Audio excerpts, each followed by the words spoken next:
के साली करेलू परेशान हो, बेरी बेरी घरे आइल नइखे आसान हो।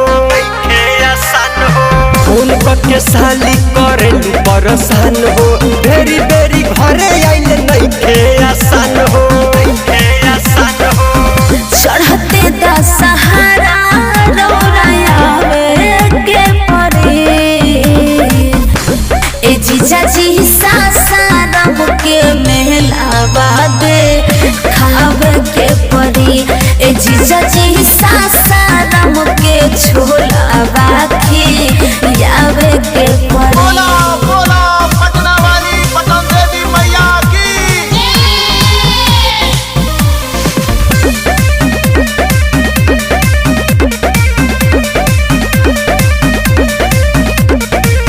इतना जल्दी छूटे न मिली आइल रही फिलहाल हो।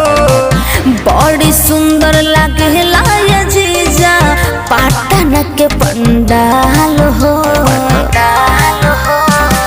इतना जल्दी छूटे न मिली आइल रही फिलहाल हो।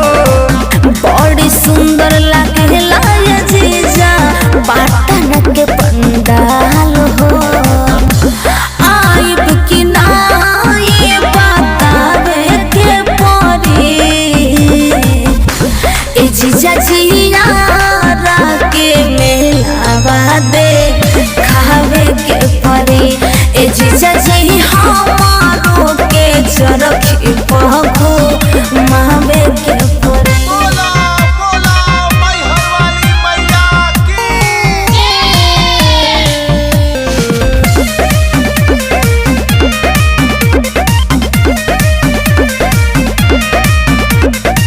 तुहरा के ये साली कैसे समझाई, बड़ी दिक्कत में हम बानी। कौनो बहाना तोहर अब की न चली ए जीजा परदीप तूफानी।